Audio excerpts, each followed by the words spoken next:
guys, welcome back, and this week we're gonna take a look at a bunch of Nickelodeon games that all hit the Super Nintendo. These days, it's kinda hard to explain just how big of a deal Nickelodeon was to kids in the 90s. But it was. It was essentially an entire channel made for kids in an era where kids programming was mostly relegated to Saturday morning cartoons or like 2-hour blocks of whatever else on some other channel. It was something you could always switch over to and probably see some cartoons or at least a game show made specifically for kids. And of course, since it was made for kids, a lot of the shows got made into video games as well. And today we're going to check out the ones that were made for the Super Nintendo. So sit back, kids, because we got a lot of games to cover. So let's get started with one that you're going to need some guts to make it through.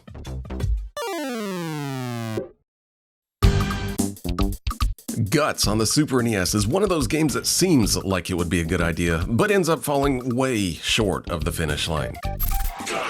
You guys remember Guts, right? The game show on Nickelodeon where kids would compete against each other in a bunch of physical events. Now, I wasn't the biggest fan of this when I was a kid, but I do know that it was one of Nickelodeon's more popular shows, since it seemed to be on just about every time you turned that damn channel on. But I will admit that it should make for a good video game. The show had several events that would be perfect in video game form. With the last boss, of course, being the enormous aggro crag that kids would all compete on at the end of the show. And really, that seems like it would make for a decent game. And it seems like the folks over at Viacom, who both developed and published this game, thought so as well, and decided to grace all of us kids with Guts on the Super Nintendo. The back of the box does do a halfway decent job of convincing you that this is the real deal, making sure to hammer home the show's theme that you just don't have guts unless you're playing this game. What you probably won't have, though, will be whatever cash you spent on this and then quickly realize that you wasted it. First off, for as much as I'm about to crap all over this game, it does make a decent first impression, with a complete intro featuring a really great rendition of the show's theme song. I gotta admit that the first time that this came up, it hit me right in the nostalgia box. But the rest of the game? Oh man, I don't even know where to start with this one. I guess let's just go over the events, because even though the game shows 5 events that you can play in, there's only actually 2 as far as what you do. Probably the most normal events are the obstacle courses, where you take some hapless kid and slam them into walls over and over until either the time runs out or you actually make it to the end of the course. Now, this wouldn't be bad on its own, but the controls in these stages are so terrible that it makes it almost impossible to get through these. If you've ever played something like Out of This World or Flashback, where it has very slow and precise movements due to the animations of your character, well, that's what these stages in Guts kinda feel like, except way worse. You somehow feel like your character's stuck in mud while at the same time just launching themselves everywhere at a moment's notice. You have to be lined up perfectly to get anywhere, especially with climbing these poles, since you have to be at a very certain distance to attach to them for some reason. And if you happen to have that jump button held down for just a millisecond too long, that kid's gonna launch themselves right off that pole as soon as they touch it. And this is just using the regular jump. You actually get a long jump as well, and that just makes things so much worse. After a few times of this, I did get a little better, but there were still so many times where I wasn't sure what adventure the controls were gonna take me on. The second type of event isn't much better, but at least you kinda get used to it a little. These are the ones where the show would strap kids up to bungee cords and just toss them off of stuff so they can throw a ball into something or spike volleyballs across a net. The first time you play this, though, you'll probably feel just as awkward as those kids did in the show when they were actually doing it. And really, the instructions don't do a good job of explaining this, so I'm gonna try my best here. Okay, so here we go. Get your pen and paper ready, because you're probably gonna need it. Basically, what you need to do is press down on the controller to build up some power. You then need to press left and right to guide this poor kid to the net while holding down one of 3 special move buttons and to hopefully throw the ball at the net. But you may not if you don't press it quick enough. After that, then you need to press down on the D-pad when the kid hits the floor to get them back to the starting point without missing the ledge. Now do all of that over and over again in the span of like 5 seconds, and that's what every one of these Bunchy events are. Yes, there are 3 separate events that are essentially the exact same besides what you need to throw the ball into. As mentioned, you can kinda get into a flow of doing this, but even then it's awkward at best. Unfortunately, the thing that I was looking forward to showing you the most, the aggro crag, is something that I can't show you my own footage of because I'm just not good enough to get to it. You need 700 points to qualify for it, and the best I could do over the course of the show was 600. But going by this footage that I found on YouTube, it unsurprisingly looks like another obstacle course level, just with more platforming sections, which was painful enough in the regular obstacle course levels, so I'm gonna pass on this one. But that's really it for Guts on the Super NES. While I will say that this game does a decent job of representing the show, it's just not very fun. The two event types aren't enough for a game like this. It desperately needs at least 2 more to make this feel like a full game. Plus, the 2 types that are in the game are both maddening in their own distinct ways. But if you were a fan of the show and had a friend around back when this came out, then maybe you got some awkward fun out of it. I just don't think there's much of a reason to try and play this one these days though. Unless you really want a bit of that early 90s nostalgia that is here. And as far as Nickelodeon games on the system, I mean, it's not the worst. I mean, trust me, we're gonna get to the worst soon enough. But overall, you'll need more guts just to endure this game than you will having fun.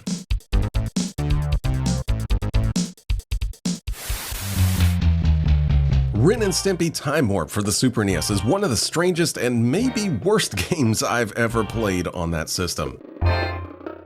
Now, I'm not gonna bore you with what Ren and Stimpy is here. I think everyone watching this video knows just how big of a deal it was.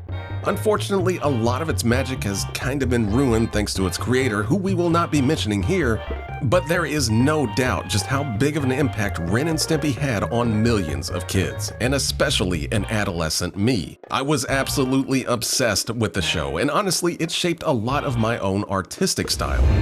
But amazingly enough, as obsessed as I was with it, I only ended up playing one Ren and Stimpy game, and it wasn't for the Super Nintendo. So this one's actually new to me, but I've heard that if there's one Ren and Stimpy game worth playing on this system, it's this one, and it might not be for the reasons that you'd think. Unlike some of the other games on this list, Time Warp is actually developed by someone other than Viacom or their minions. This time Sculptured Software stepping up to try to bring the kids on the Super NES a decent Ren and Stimpy game, which all the Ren and Stimpy games released up till this point had not been very good. Now, I don't have the time or the sanity to go through the 3 other Ren and Stimpy games on the Super Nintendo, but from what little I played, they all ranged from bad to just plain awful.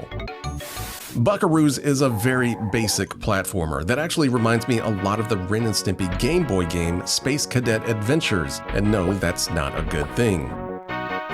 Vidiots is pretty much more of the same as Buckaroos, but just with different levels, and maybe it's a little less annoying.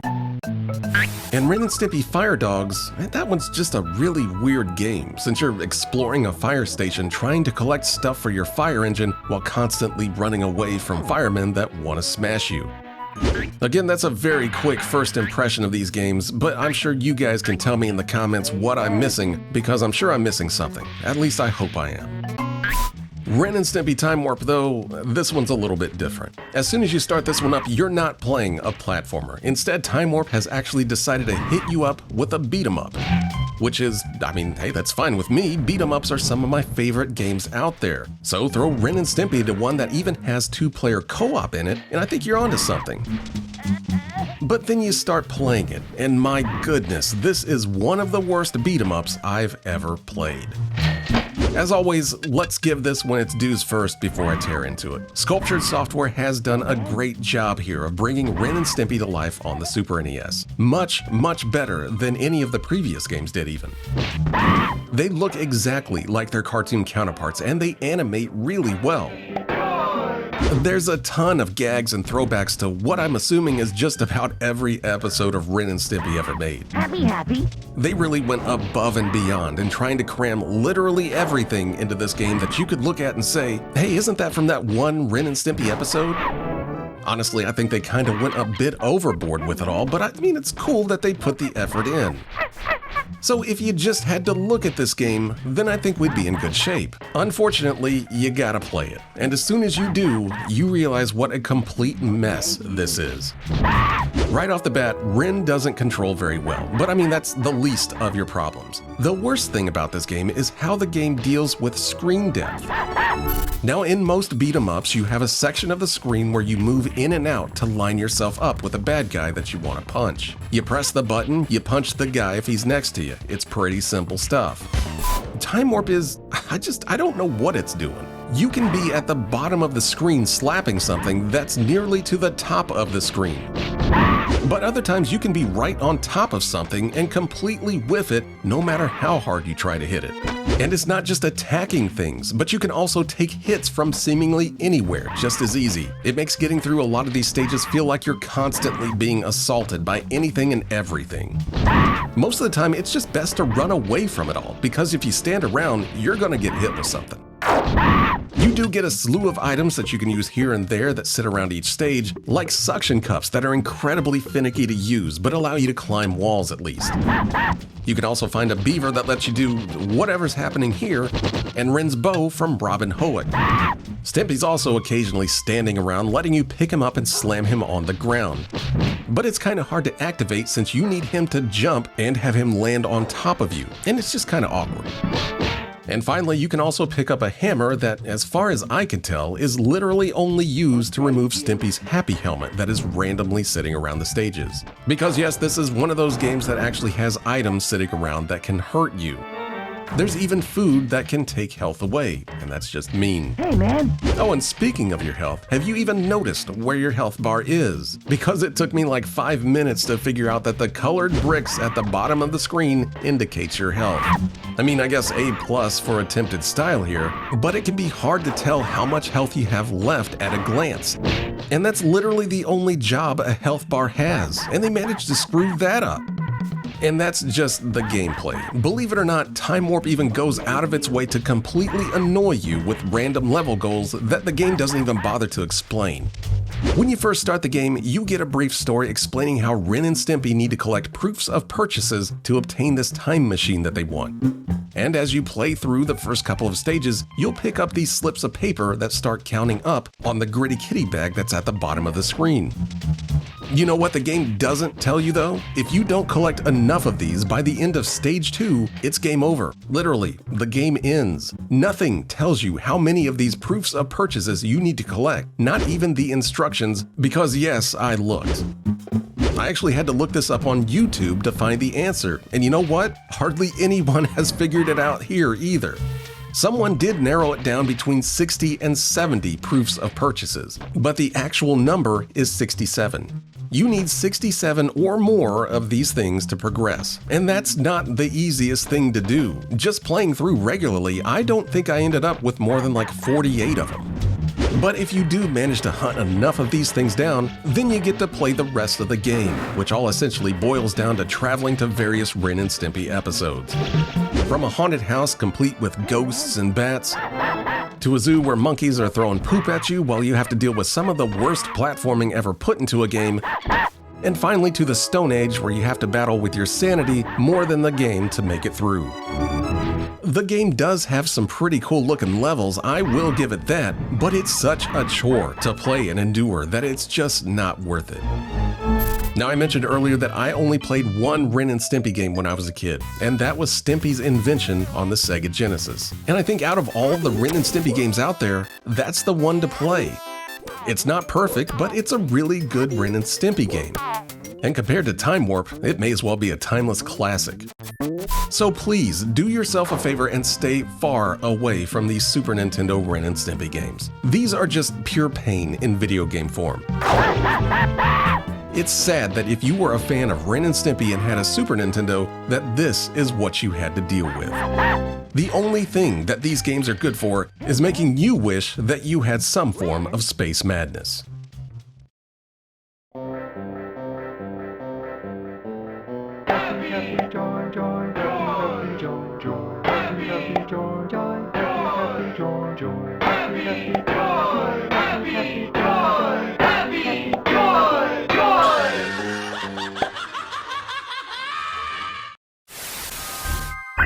Real Monsters for the Super NES at least seems like it had a bit more effort put into it than Guts did. Real Monsters is of course based on the show of the same name, where 3 young monsters attend monster school under a city dump so that they can learn how to frighten humans. It was a cool concept for a show and had an absolute all-star cast of actors playing each role, like Tim Curry, Christine Cavanaugh, and even Jim Belushi lending their voices to the characters. I like this one quite a bit, and fans of the show are very vocal about how much they love it. So please don't yell at me too much in the comments for criticizing this game. And that game would hit the Super NES back in 1995, with Viacom hoping that developer Real Time Associates could cash in on those fans with a game featuring their favorite monsters. Just like Guts, the back of the box presents a strong case for it, with some nice graphics, promises of 25 stages, and teaming up to perform monster moves, whatever those are. At least it all sounds on brand. And the look of the game is on brand too, especially each monster. They're all decently well animated, especially when they do their signature scare moves where they all get these super exaggerated looks, and they look just like they do in the show. The rest of the game doesn't look too bad either. It's simple, but the show featured a very simple art style as well. It's just that some of it is repeated a little bit too often, like this stage set in the junkyard, which admittedly did act as a means for the monsters to get into other locations in the cartoon. But unfortunately here, it just seems like a crutch for the developers to not have to draw as many backgrounds. As far as playing those levels though, well, there's some good news and some bad news. Real Monsters is a basic platformer, but it at least tries to mix things up a bit since you can actually choose which monster you want to play as whenever you tap a shoulder button. And amazingly enough, they all feel like their own character. Ickis is probably the one you'll stick with the most since he's the best all-around monster, and his ability to swing everyone across large gaps does come in handy. Obelina's a bit more awkward thanks to her shape, but you're going to need her ability to climb up monsters to reach higher areas a lot. And Crumb, poor Crumb, I think the developers just ran out of ideas for him since not only is he the slowest, but his ability to toss his eyes so that you can see areas that you haven't been to yet is situational at best and tedious at worst. While the team-up moves are probably the game's coolest feature, it's also probably the most annoying since you seem to have to be in very specific spots before the move will actually work. Otherwise, everyone just kind of stands around and the game makes an annoying noise at you to inform you that nothing is in fact happening. It seems like each character has to be within range for it to trigger or something. But then there's a lot of times where everyone will just run over whenever you hold the button down. It just seems kind of random at times. And maybe I'm just missing something with this, but whatever I was doing was annoying more than it was fun a lot of the time. Besides your team-up moves, each character can toss trash at enemies that you pick up along the way, as well as monster manuals that add to how many times you can use your screen-clearing scare attack. And while they're fun to use just whenever, it's probably best to save them to use on human bosses, since you can scare them off in no time with them. And you'll probably need to do it anyway, since this is one of those games where you seem to constantly be taking damage from something. Overall though, it's not bad, but one thing I really need to tear apart are these levels. These are just really badly designed. I've never been the biggest fan of these giant explorable stages in a platform game, since a lot of them kind of come off more as like large mazes than actual levels to me. And Real Monsters is some of the worst in that category I've seen. I get that people like to explore, but these levels just sprawl endlessly for no reason other than to pad their length since they're all ridiculously long. You do at least get arrows that point you along the way, but it still feels more like you're going past the same few sections over and over and over again. It's not a deal breaker, but I can tell you right now that if you're not a fan of this kind of level design, then you're not gonna like this game. But if you can get used to it, then I think you might have some fun with this one. It's not the most refined platform game ever made since there's more than enough jank all over the place, like cheap hits, awkward hitboxes, and like I said, some of the worst level design I've ever seen in a game. But for a Viacom Nickelodeon game, it's not half bad. And after dealing with Guts, I'll take not half bad over soul-crushingly awful any day of the week. And for fans of Real Monsters, I can imagine quite a few kids had fun with this one back in the day. It represents the show pretty well and the gameplay is at least tolerable. So if you're looking to get some scares of your own in, then you could do a lot worse than running around with these monsters on the Super Nintendo. Ready?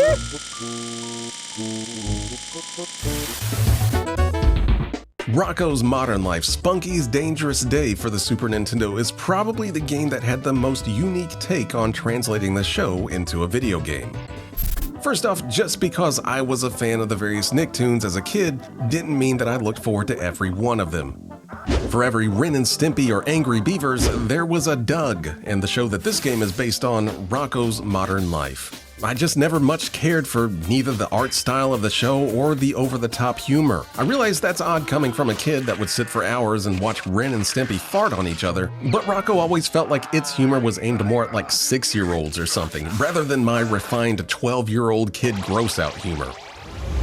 But even still, I ended up giving this one a shot when I saw it sitting on my video store shelf, since I'd usually grab just about any game that had a character that I knew from TV on the front of the box. Yes, I was one of those kids. The back of the box doesn't look too bad, and Rocko's Modern Life is actually the very first game Viacom would develop for Nickelodeon. So let's see if they started off better than how they ended. Just like a lot of their games on the Super NES, it looks pretty good at first blush. It's bright, colorful, and the characters all look really good. Which is amazing considering what the developers had to work with at the time, but we'll get to that in a minute. Even the little cutscenes before each level's pretty good, featuring actual voice clips. So all in all, not too bad, and I think that's what Viacom was best at. It seems like they really went hard on making sure that all of their games, whether they published or developed them, really resembled the show first and foremost. But as usual with their games, things are a bit mixed gameplay-wise. While you might think that Rocko's Modern Life would go for a more standard platform game like Real Monsters, it's instead decided to take parts of a platformer and then combine it with something like Lemmings. Since you're not trying to get to the end of the stage, but instead escorting Rocko's dog Spunky to the end. By doing stuff like moving platforms around, using items to manipulate how Spunky moves, and in general just keeping him out of harm's way. It's an interesting idea and one that could actually be a lot of fun if done properly. Unfortunately, as usual with Viacom, the execution of that idea is not as good as it could be. But let's start off with Rocko himself, since he's essentially acting as the player's hand in this game. You need him to be quick and accurate with everything he does. But he ends up being one of the most awkward to control characters out of just about all of these Nickelodeon games. He slides around like he's on ice most of the time, making accurate jumps and simply positioning himself in a particular spot, which I may add you need to do a lot in this game, an absolute chore.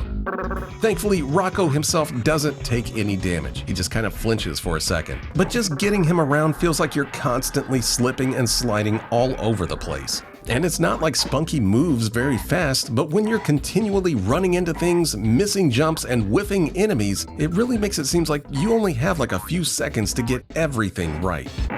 And I mean, maybe that was the point. But if it was, then maybe make a different kind of game instead of one long escort mission where precision timing and movement is required from something that controls this badly. It also doesn't help that a lot of the things you need to manipulate for Spunky doesn't quite work the way you'd think it does. Some platforms go down. Some platforms go up. Some things don't work until you step off of it and then step back on. Some things have to be in a certain orientation. These are all things you need to constantly worry about on top of this game being visually dense, making it hard to just kind of make out what you need to manipulate at times. Like take for instance these water hoses that look more like they're part of the background. I didn't even notice these the first time I was playing this, and you have to step on them just right to activate them. It's a challenge just trying to make out what the game wants you to do at times, since there's just so much stuff on the screen. Thankfully, you can pause the game to move the camera around to see what's coming up, but sometimes you just don't know how something's going to react until you or Spunky touches it. This is one of those games where I wish it could have had a lot more refinement done to it before it hit shelves, which is apparently a luxury that the game's developers didn't have since it was actually being made alongside of the show before it even aired. The developers didn't even have reference material for the characters besides concept art to make the game with, so I will give them credit for somehow making something this playable with so little to go on. And I do remember this game getting decent reviews at the time, which is one reason why I rented it back in the day, and I ended up hating it. So I was hoping that maybe going back to it for this review, I could appreciate it a little bit more. But I think I've just come to the conclusion that me and this game don't vibe. But if you're a huge Rocko fan and somehow never played the Super Nintendo release, well, maybe you'll like it more than I do. It at least looks really good, and it's got some of the show's trademark humor from what the developers had time to put in. And if you can just get past all of my complaints, or if you just think I'm whining, then I think you'll enjoy this one. Especially if you like games like Lemmings or The Lost Vikings. But as for me and Rocko's modern life on the Super Nintendo, I'll probably just do like I did when I was a kid and hope that something better is coming up next.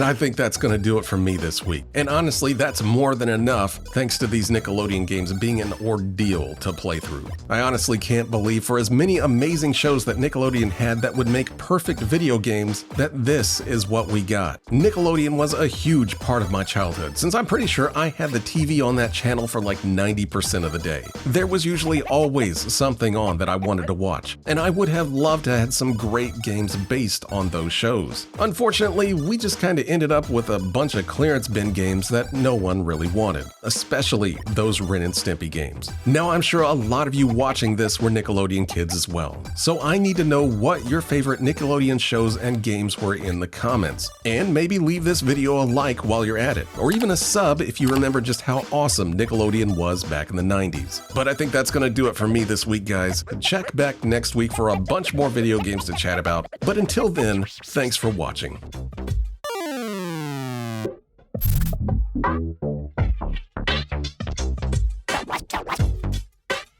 Mm.